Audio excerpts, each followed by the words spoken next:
boa tarde a todas e a todos. A gente, então, vai dar início ao evento de lançamento da Liga de Jornalismo, a palestra com o jornalista Márcio Gomes, a quem já agradeço muito pela presença. E aí a gente vai ter agora aqui no início uma breve apresentação da Liga, né, que foram as pessoas responsáveis por organizar este evento para vocês.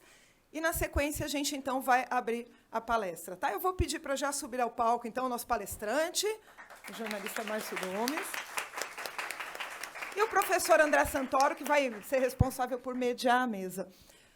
A gente vai... Mas a gente abre para tirar as dúvidas de vocês, então aproveitem, façam perguntas, né? Não é toda hora que a gente tem a possibilidade de conversar com um jornalista, como o Márcio, que veio aqui. Então, eu vou abrir passando a palavra para as meninas da Liga, que rapidamente vão se apresentar e vão ler a biografia do Márcio, para vocês conhecerem um pouquinho mais o trabalho dele. Oi, pessoal, boa tarde. Acho que alguns de vocês já me conhecem da recepção, mas, para quem não me conhece, eu me chamo Júlia, eu sou a atual presidente e uma das fundadoras da Liga.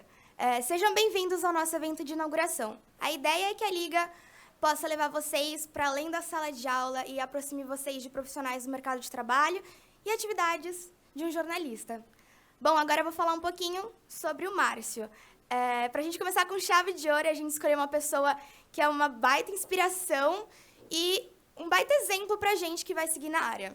Bom, peraí, deixa eu abaixar mais, que eu sou pequena. O Márcio é um jornalista e carrega uma bagagem há mais de 30 anos de experiência.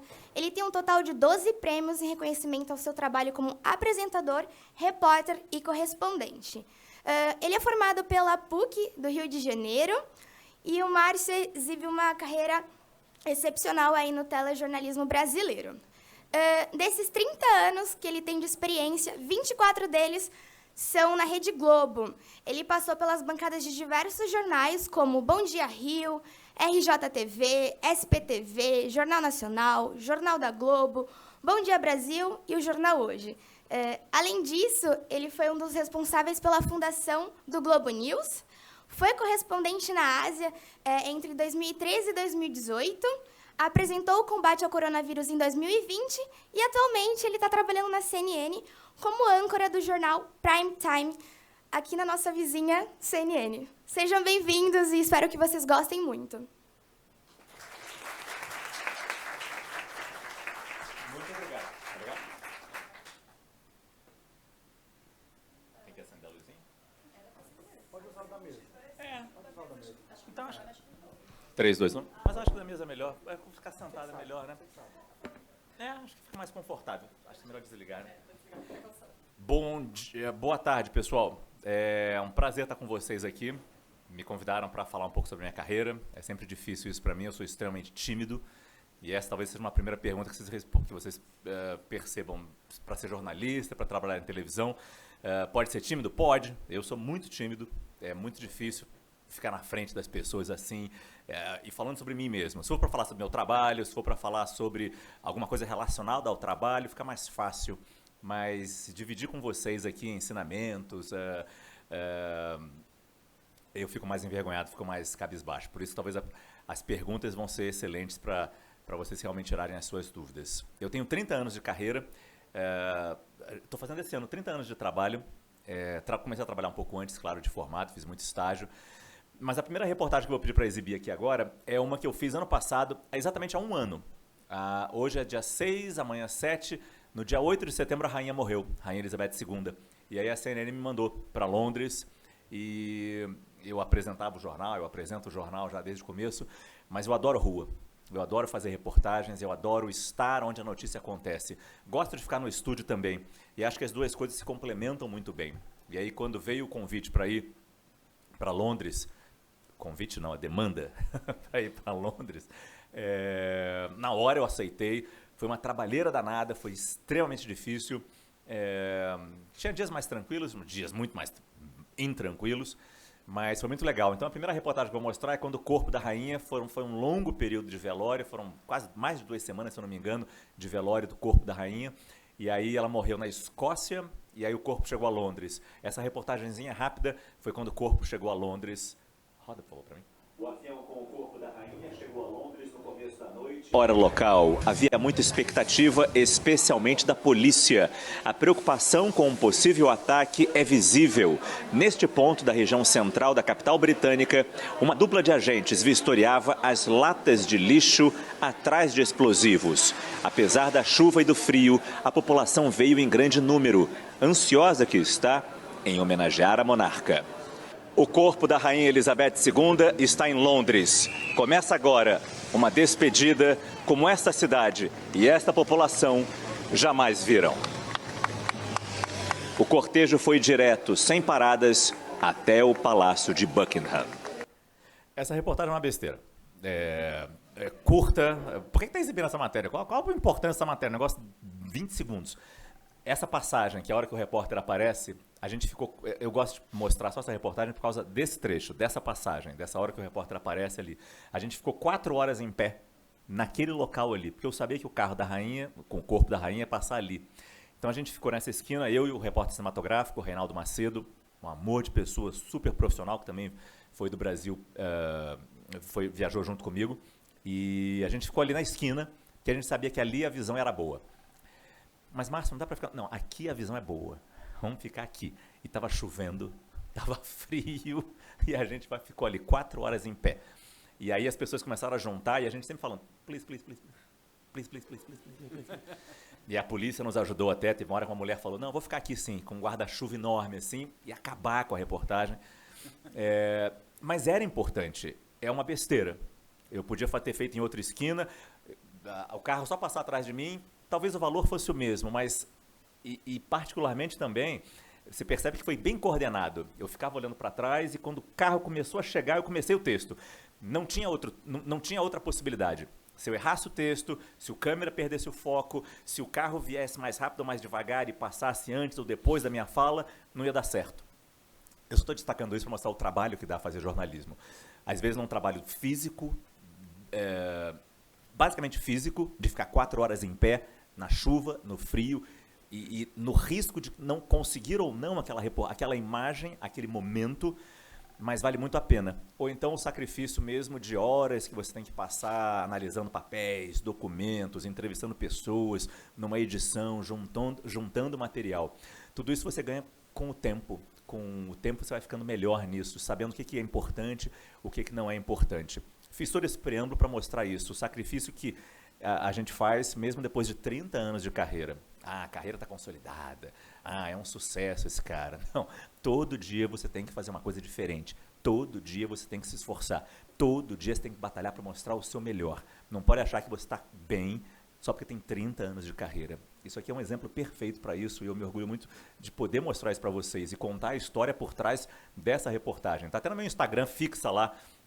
A gente consegue fixar algumas coisas no Instagram, né? Eu botei esse treco aí para deixar de exemplo esse momento em que passa o carro da Rainha Elizabeth II.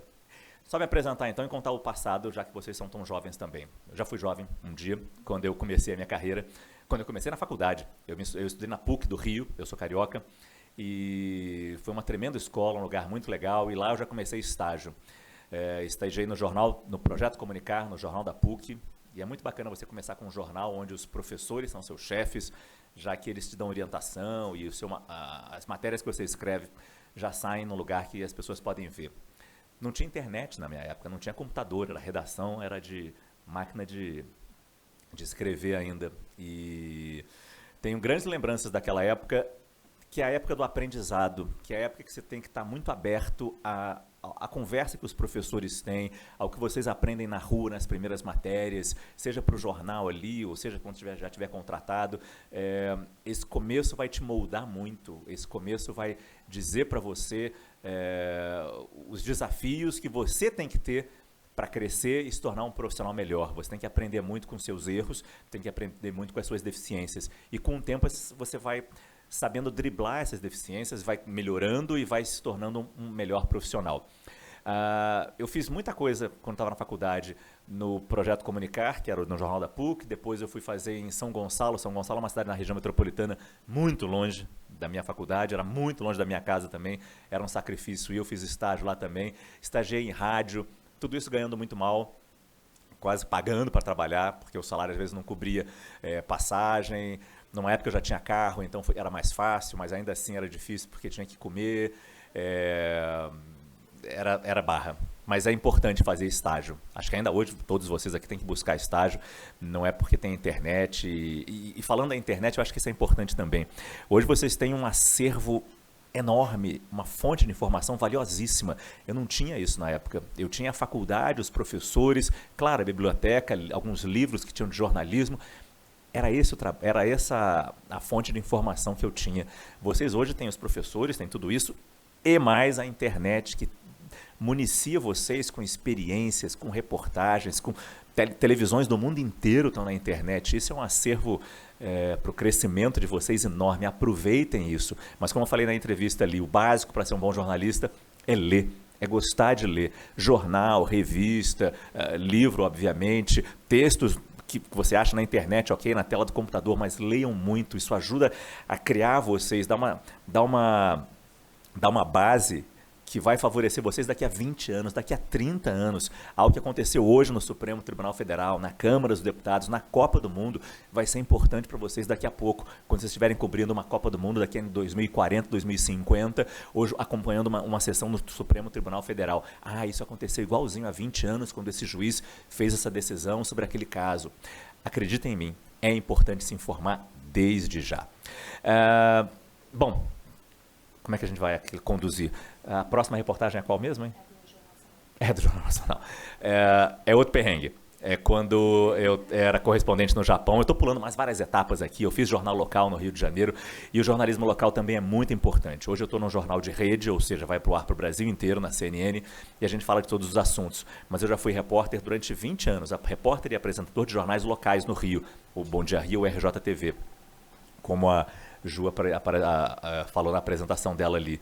E é muito importante o jornal local. Tem gente que diminui um pouco isso, mas é ali que a gente aprende o básico. Se você sabe fazer um buraco de rua, uma boa matéria do buraco de rua, você faz qualquer coisa.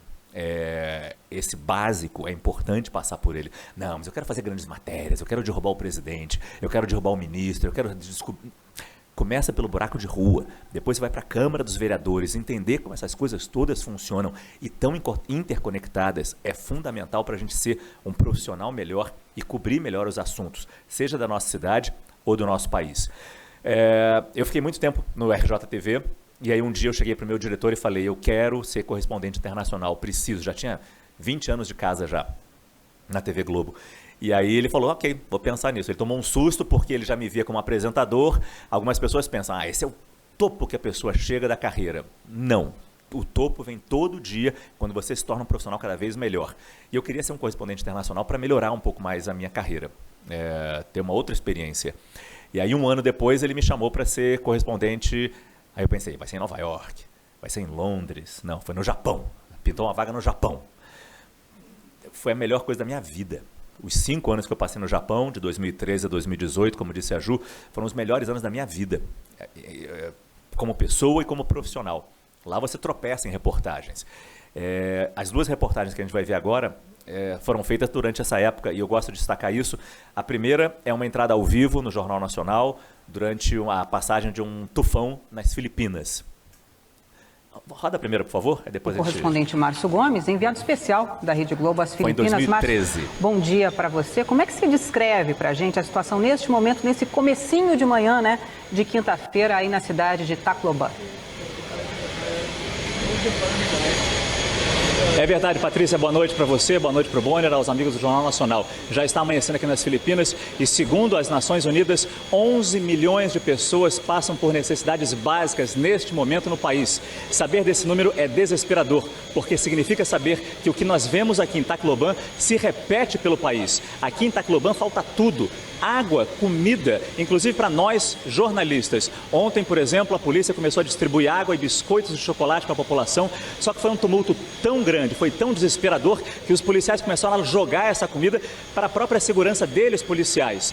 Por sorte, eu consegui pegar 2 garrafas d'água, 2 pacotes de biscoito, que dividi com o meu cinegrafista, Luciano Tsuda.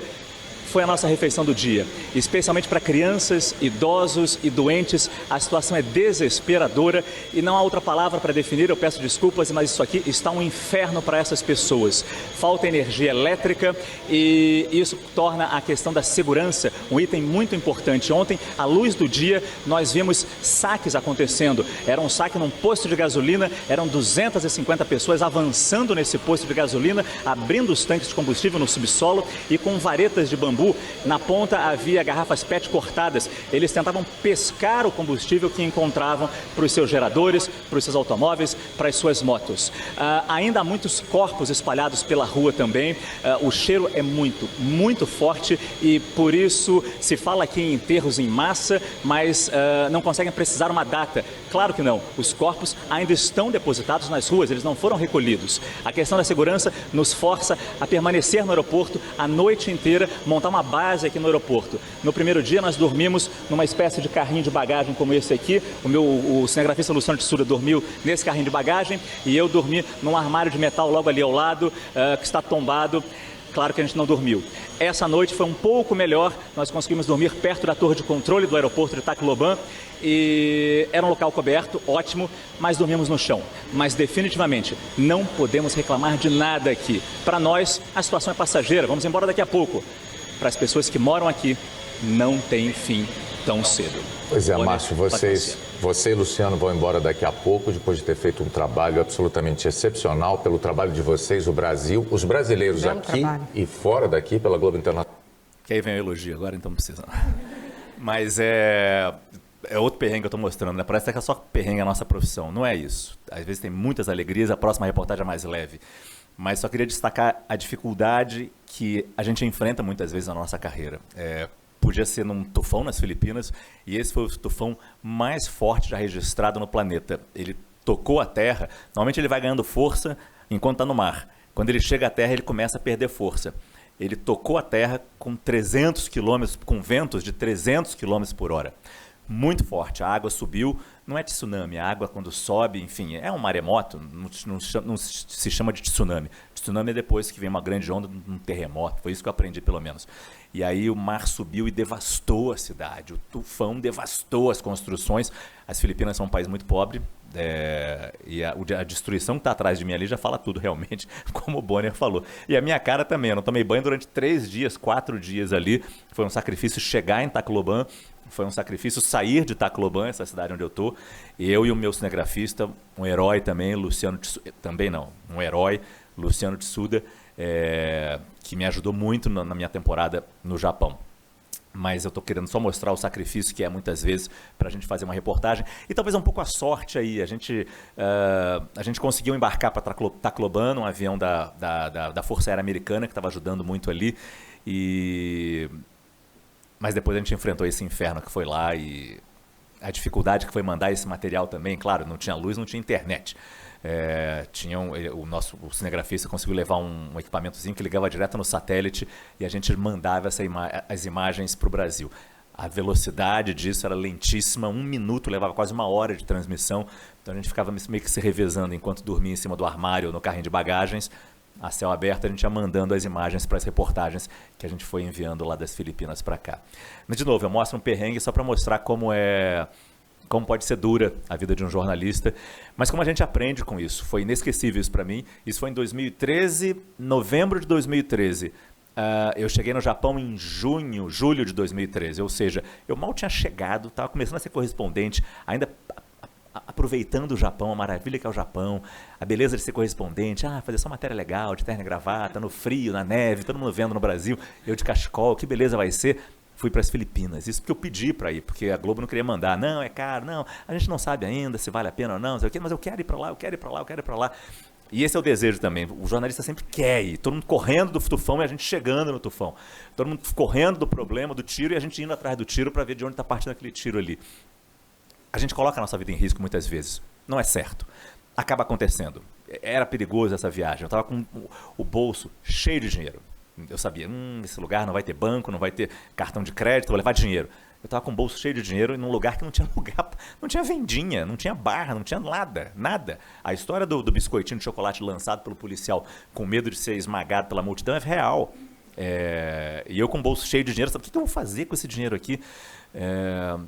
Mas, de novo, é de muito aprendizado isso e, enfim, espero que eu possa ter compartilhado com vocês isso. Mas tem matérias legais também que a gente faz e esse é o lado bacana do ser jornalista.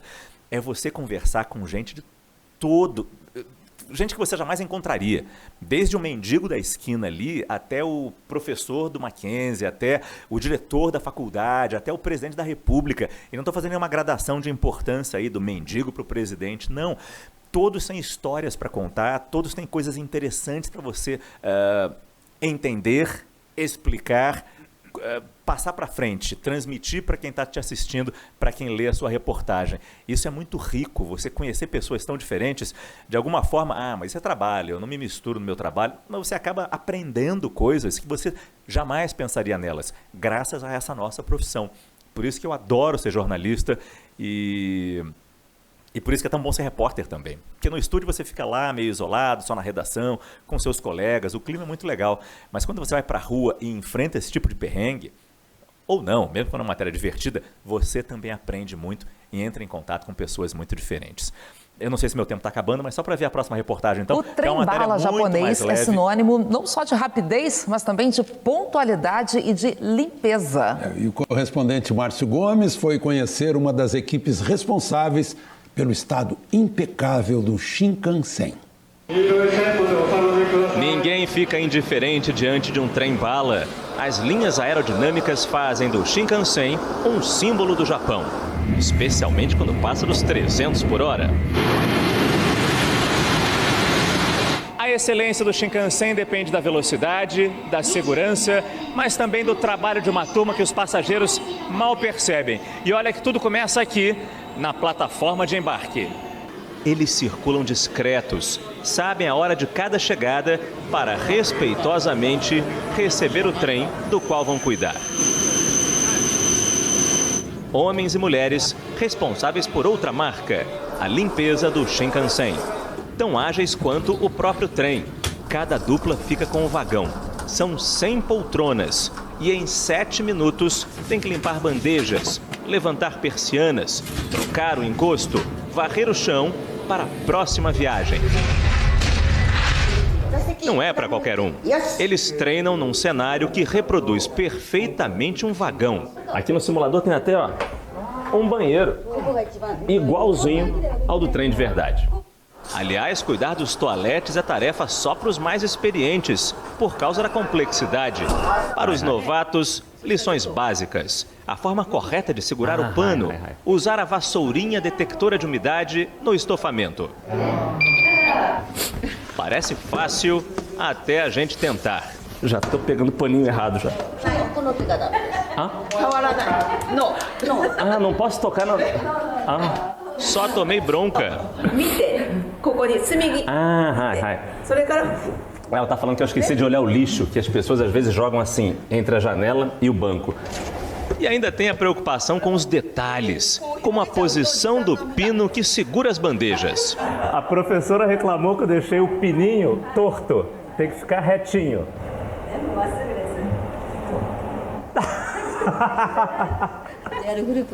A coordenadora do treinamento afirma que todo esse rigor é porque os clientes merecem o melhor. E nossa missão é entregar o Shinkansen o mais bonito possível. Trabalhando há 1 ano na limpeza, a senhora Mitaka, de 49 anos, diz que a maior dificuldade é fazer tudo em tão pouco tempo. Mas olha a dedicação. Gosto do trabalho. Vou para casa e fico pensando em maneiras de melhorar o meu desempenho. Orgulho e respeito renovados em cada viagem.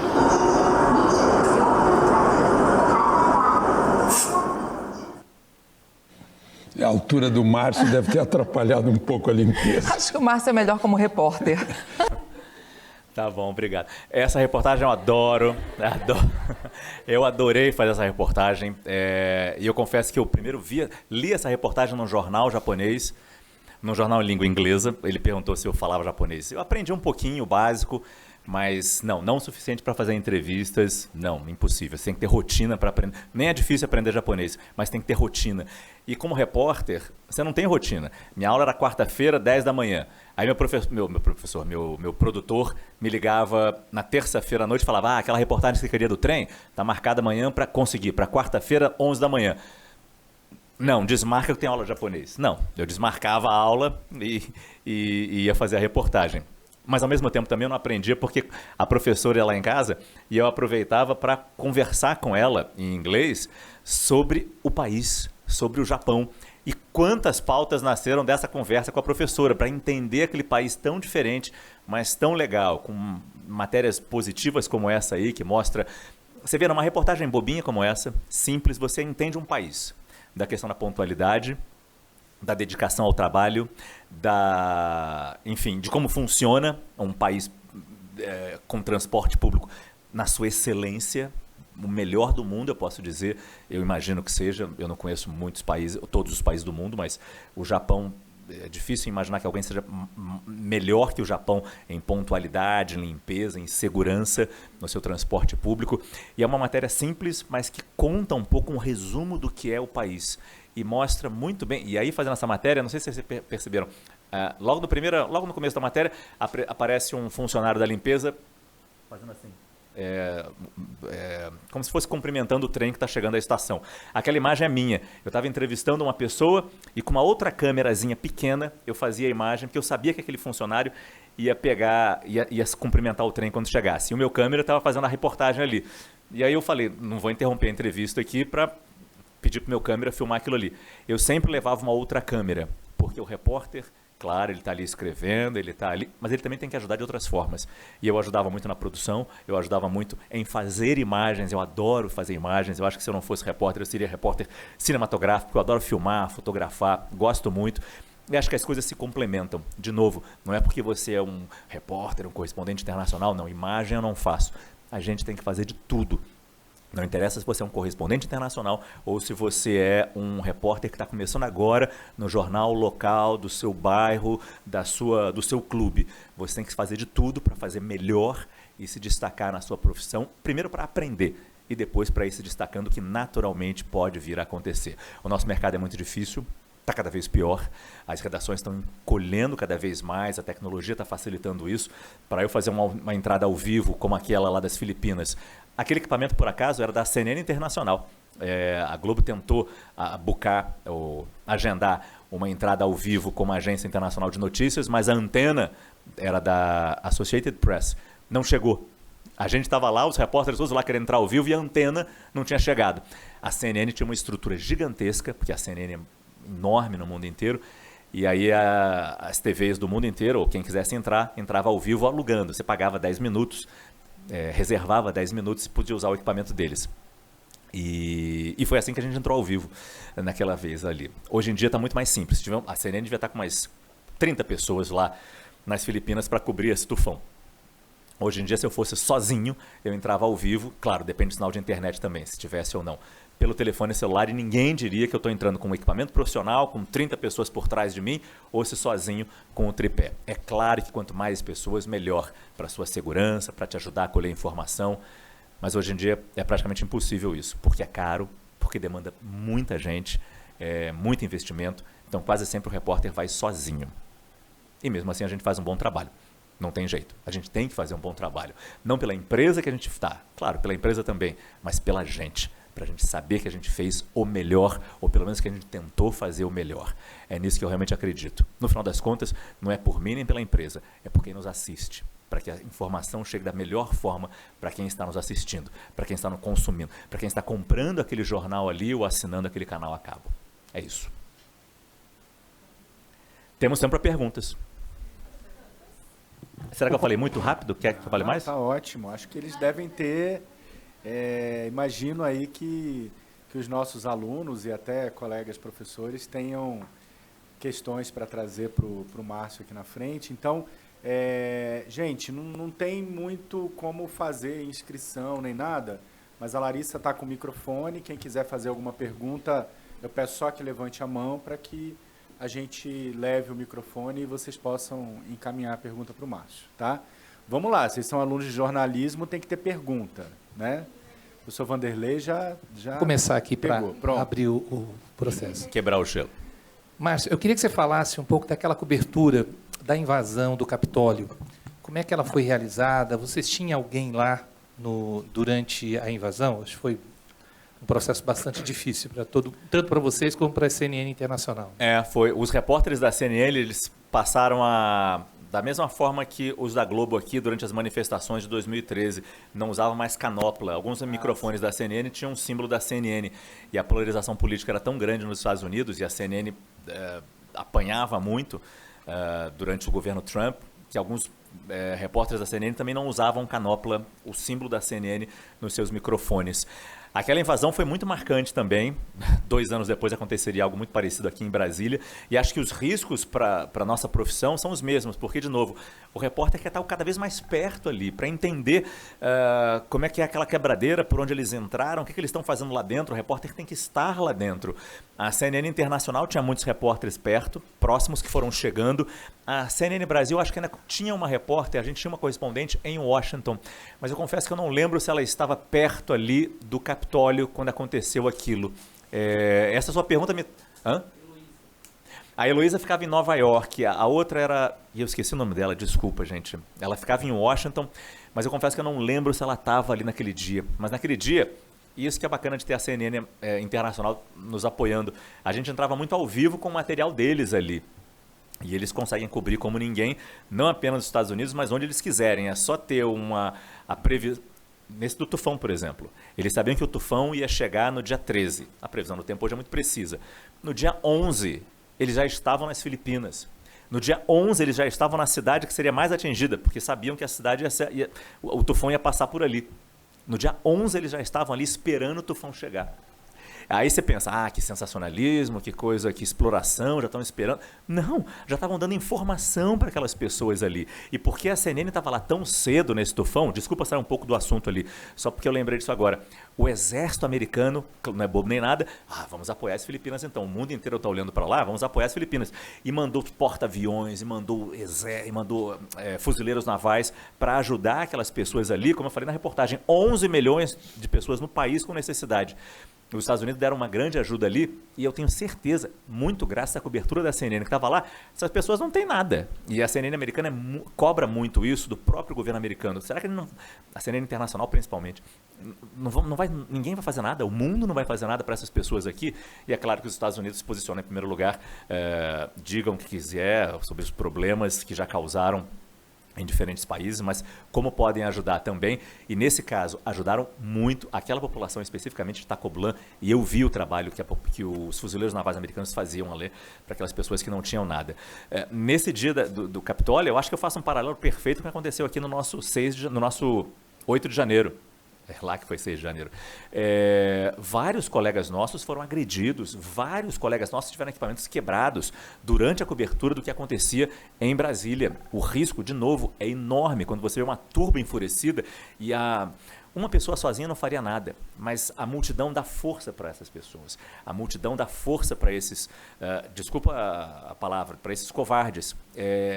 E quando você agride um jornalista, você está querendo que a informação não chegue a quem está em casa, que ele não transmita aquela informação. De alguma forma, você quer embarrear a verdade. É simples assim. É simples assim. Não tem lugar onde o jornalista não possa estar, especialmente quando algo de errado está acontecendo. E é ali que a gente tem que estar, apesar de todos os riscos que existem. Mas é claro que tem gente que não quer isso. Então o risco é muito grande. E particularmente nessa nossa cobertura do dia 8, eu nem estava trabalhando nesse dia. Eu estava na minha folga de fim de ano, que eu perdi por causa da posse. Eu fui para Brasília fazer a posse do presidente Lula, então eu aproveitei. Vou folgar no dia 8, um dia bom para folgar.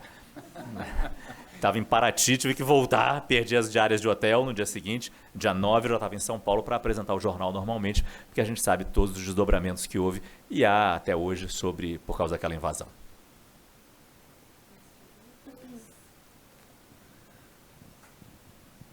Boa tarde, Márcio. Oi. Eu queria que você comentasse sobre 2 momentos. Se puder só dizer o seu nome e o semestre para identificar. Assim. Meu nome é Vinícius, eu estou no primeiro semestre de jornalismo. E eu queria que você comentasse sobre 2 momentos que foi mais dentro do estúdio. A primeira é quando você chamou a CNN de Globo News. E a segunda foi quando você mandou cortar o microfone de um dos convidados que estava sendo um pouco mais chatinhos. Ele estava sendo mal educado. E se alguém for mal educado comigo aqui, eu vou pedir para tirar o microfone da mão dessa pessoa. Simples assim. Ninguém merece ser maltratado. Ninguém. E quando um convidado é mal educado diante do público, ele está sendo mal educado comigo, com os colegas que estão participando e com o público. Simples assim. Qualquer pessoa aqui que for mal educada comigo, eu não vou responder. Talvez eu não peça para tirar o microfone, porque aqui não é a minha casa, mas ali eu estava no comando daquele programa. E ele reiteradamente queria apenas falar. Ele sequer ouvia o outro. Um mal muito grande que a gente passou nos últimos anos, e isso persiste em algumas pessoas ainda. Acharem que a opinião delas é mais importante que a dos outros, e que só ele tem direito a falar, porque só ele é brilhante. Existem outras pessoas brilhantes no mundo, entendeu? Você não pode ser mal educado e achar que só você tem direito de falar. Então, ali eu falei, eu vou ter que desligar o seu microfone. Talvez tenha sido um pouco mais ríspido que isso. Eu não costumo ser assim, mas quando eu fico nervoso, eu fico muito nervoso. E aí, essas coisas viralizam. E acho que viralizam também por causa de uma... Vou ser muito franco aqui, por causa de uma pobreza de espírito. Porque as pessoas querem ver o que é ruim, as pessoas querem ver o que é briga, as pessoas querem ver o que é negativo. E ali foi chato, porque eu tive que pedir para uma pessoa desligar o microfone. Imagina só, é uma violência. Pegando assim, isoladamente, é uma violência. Eu estou negando a palavra àquela pessoa, mas entendo o que está acontecendo por trás ali. Só que quando você recorta e joga na internet, você só joga o Márcio Gomes desliga o microfone de entrevistado. Olha que agressivo que ele é, olha que ditador que ele é. Não tem o contexto todo. A pessoa não viu o programa inteiro, entendeu? E não percebeu que aquela pessoa estava falando em cima dos outros há algum tempo já. E há alguns dias já, porque aquela pessoa sempre ia ao programa. E mesmo assim, não respeitava o direito dos outros falar. Sobre a confusão, CNN e Globo News, eu esqueço seu nome já. Vinícius, não esqueci não. Mas eu troco o nome do repórter todo dia. Todo dia eu troco o nome de repórter. E às vezes também o destino é horrível, né? Eu tenho uma analista de política em Brasília, Thaís Arbex, e uma analista de economia aqui em São Paulo, Thaís Herédia. Eu troco o nome delas todos os dias. Aí eu tento só Thaís. Só Thaís é uma saída boa. Mas eu gosto de dar um nome completo, entendeu? A pessoa trabalha com a gente, acho que merece ter o nome completo. E aí eu troquei, e foi a mesma repercussão, então. Mas aí eu não acho que é maldade, aí eu acho que é divertido mesmo, e eu sei que as pessoas têm uma maldadezinha também no fundo aí, tá? Os títulos que circulam até hoje na internet, saudades, Márcio Gomes troca CNN por Globo News. E sempre vai acontecer, porque eu fiquei 24 anos na TV Globo, entendeu? Eu comecei a trabalhar na TV Globo, eu comecei aqui em São Paulo como repórter, mas depois eu fui para a Globo News para fundar a Globo News. Eu e outros colegas, claro. Eu fui do primeiro time de apresentadores da Globo News, então é natural que eu tenha uma lembrança muito forte de lá. Quantas coberturas importantes eu não fiz por lá também. Mas é claro que isso aparece tanto na internet e eu acho divertido também. Mas obrigado pela pergunta, Vinícius. Oi, Márcio. Meu nome é Beatriz, eu estou no primeiro semestre também. Oi. E eu gostaria de fazer uma pergunta sobre a época do Covid-19. Você foi um dos principais jornalistas a cooperar na parte de informação e tal, e eu queria saber como foi dessa parte de dentro para você, de repassar as informações que a própria população estava sendo privada de receber. Eu lembro até que a Globo fez uma homenagem aos jornalistas, falando que era uma das classes, né, que não pararam de trabalhar, que estavam lá a todo vapor. Eu queria saber de você como foi essa época e como foi transmitir informações tão importantes que a gente não conseguia saber por parte do governo. Eu tenho muito orgulho dessa época, mas você vê, eu nem trouxe esse exemplo aqui. Eu poderia ter trazido, né, um pedacinho do programa Combate ao Coronavírus, que foi o que eu apresentei lá. Mas realmente nem lembrei. De novo, você fica acostumado com... não ter rotina, uma notícia a cada dia e vai fazendo automaticamente, com todo cuidado, com toda a responsabilidade, mas você vai meio que a próxima. Não que você faça tudo igual, mas que você recebe aquela missão e passa. A Covid foi mais uma dessas, foi mais um desafio, só que foi enorme e foi para o mundo inteiro. Quando que a gente vai ver um negócio desse tamanho? A nossa geração não tinha visto, sei lá quantas gerações atrás não tínhamos visto algo desse tamanho. E realmente eu tive um papel importante ali. Eu fui um dos principais, sim, mas todos os repórteres tinham que ir para a rua. Notícia acontece na rua, não tem jeito. Então todos os repórteres foram extremamente corajosos. A gente ia de máscara, tinha todos os cuidados. mas era um risco enorme. E nesse momento é que a nossa classe ganha uma importância enorme. E aí nem se compara com o que os médicos enfrentaram, quantos morreram, quantos enfermeiros, quantas pessoas que limpam o chão do hospital morreram ou ficaram doentes enquanto estavam trabalhando ali. Ninguém é mais importante que ninguém numa hora como essa. Mas realmente transmitir a informação eu acho que é fundamental. E aí eu estava me recuperando de uma cirurgia, que eu tinha tirado um sinalzinho aqui, e aí eu estava em casa. E eu estava sem poder trabalhar, porque eu estava com uma cicatriz enorme aqui. E aí o telefone tocou lá em casa, já estava começando a Covid, mas a falar, olha, estamos afastando Fátima Bernardes e Ana Maria Braga, são os programas da manhã. Ficou um buraco de 2 horas na programação. E a direção teve a ideia de fazer um programa, Combate ao Coronavírus, e querem que você apresente. Nessa época eu era repórter do Jornal Nacional. Já tinha feito uma reportagem aqui, outra ali, mas ninguém tinha dimensão do que seria a pandemia. Chegou aqui, como é que São Paulo está enfrentando? O primeiro caso foi em São Paulo. Como é que São Paulo está enfrentando? O mundo está assim, olha a China. Na Itália já estava começando a assustar. Enfim, isso era uma quinta-feira. Na sexta, eu fui para a TV Globo, ainda com cicatriz aqui. O programa começa segunda-feira. Tá bom. E aí eu lembro que eu botei um monte de maquiagem. Se pegar a foto do primeiro programa, eu tô todo meio que inchado aqui, que era tudo maquiado para tapar a manchinha que tinha tirado uma cirurgia pequena. E começou na segunda-feira um programa que era todo dia eu com 2 médicos. Nem os médicos sabiam sobre a doença. Naquele primeiro programa foi quando foi registrada a primeira morte por Covid no Brasil. Quer dizer, quando veio a notícia de que uma pessoa morreu de Covid, a morte que tinha acontecido dias antes, até fazer o teste, você descobre, ela morreu naquele dia, o anúncio da primeira morte foi dado durante o nosso programa. E a partir daí, a gente foi só vendo, todo dia a gente mostrava os gráficos, mostrando a subida de casos, como a doença estava se espalhando, e os médicos, esses sim eram heróis, porque eles não sabiam que eles estavam falando direito, porque a doença era muito nova, e o programa era basicamente eu fazendo perguntas, e perguntas que chegavam num telão que as pessoas mandavam pela internet. E eles tendo que responder, muitas vezes, batendo cabeça entre um e outro, mas o programa durou uns 3 meses e saiu do ar não porque a audiência estava caindo, como se falou maldosamente à época, mas porque todo mundo estava entendendo bem da doença, entendendo a transmissão, entendendo o risco que era, os cuidados que tinham que ter naquele começo de pandemia. Continuar ia ficar só na repetição, então não valia a pena mais continuar.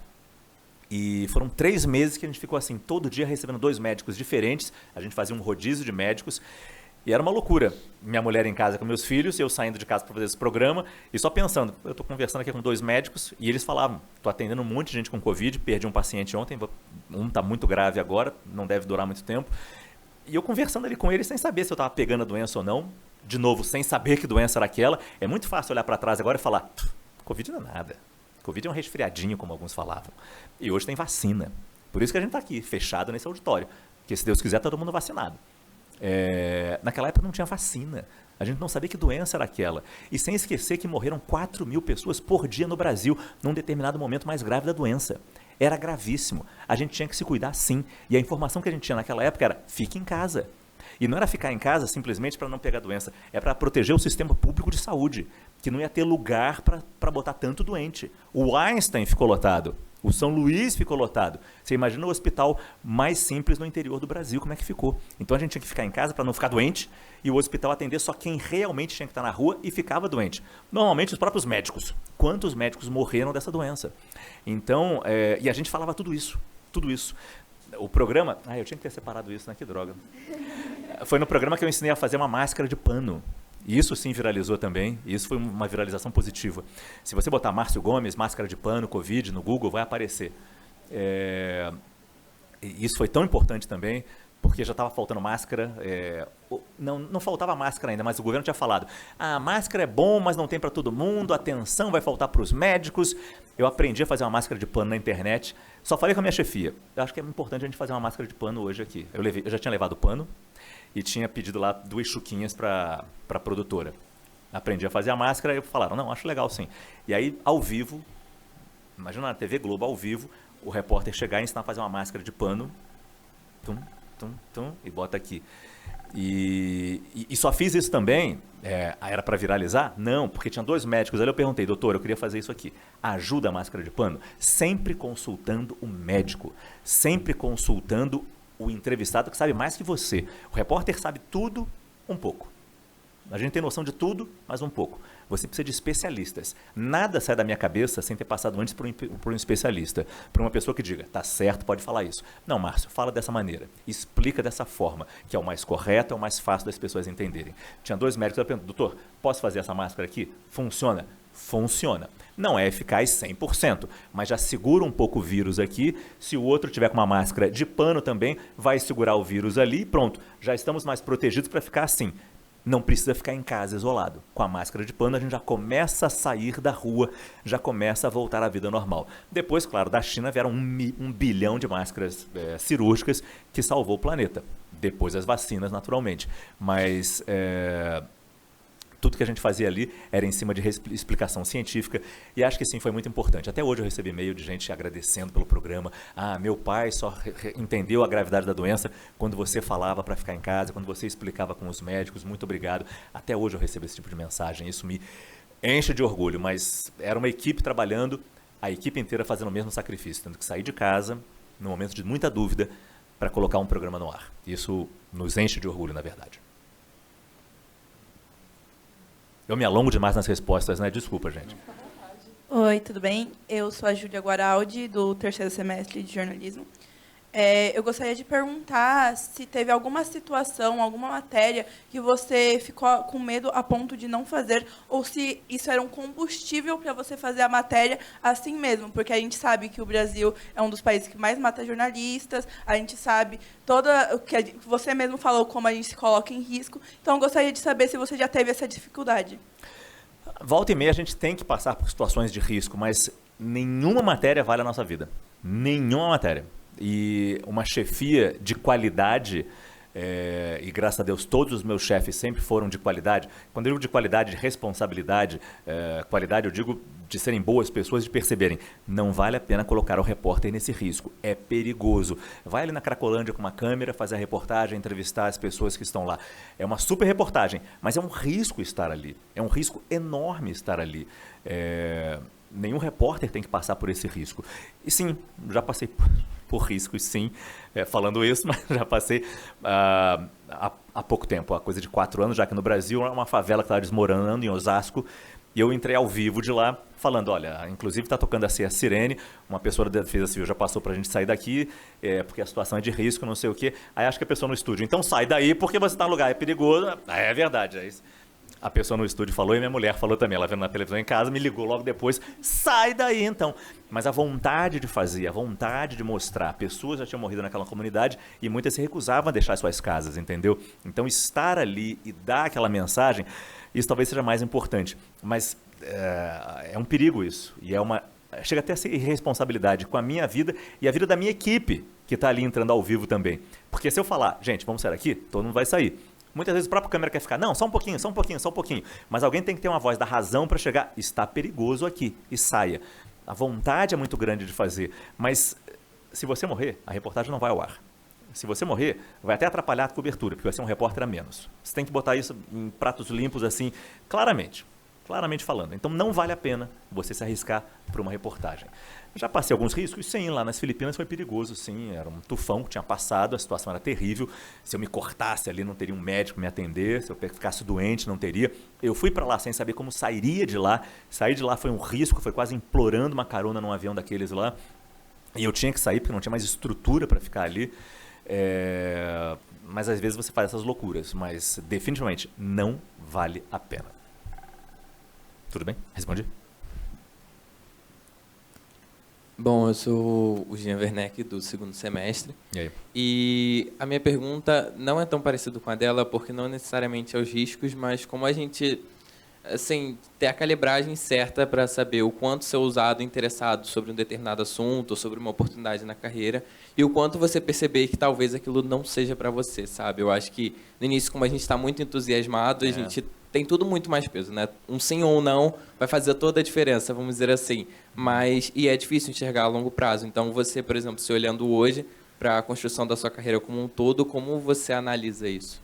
Você vê que eu trago essa reportagem das Filipinas, entendeu? Não pelo risco que eu corri lá, mas pela dificuldade que foi a produção daquela ida para lá. Eu falaria que durante 3 horas só de contar como eu cheguei nas Filipinas e como é que eu me locomovi lá dentro para chegar até aquela cidade de Tacloban, de Manila até lá, entendeu? Pensei aí de carro, pensei aí de bicicleta, pensei em pegar um barco, por sorte veio um avião. Mas eu gosto de mostrar isso pelos perrengues que é. Mas realmente é difícil você dizer, saber o limite que você tem que ir ou não.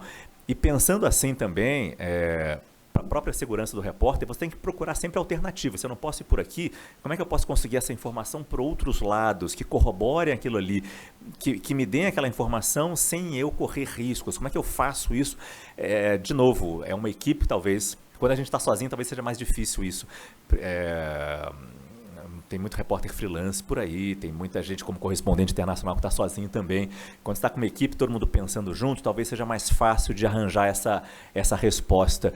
Mas eu não sei te dizer. É ter muito cuidado, é ter a paciência de buscar qual seria a melhor saída, mas sempre pesquisar, sempre buscar informação de qual seria a melhor maneira de fazer aquela cobertura. Estou pensando aqui no geral, pode ser uma informação contra um vereador, um prefeito do interior que está sendo denunciado por corrupção, como fazer essa comprovação, como numa favela. Outro dia mesmo, o telefone do celular da minha filha foi roubado no The Town. Estou vendo a camisa do The Town ali de alguém. A sua, né? E aí aparece lá o prédio onde está o telefone dela. Quase que eu fui lá. Mas é no centro da cidade. O que eu ia fazer lá? Eu ia subir no prédio, são 14 andares, depois eu soube.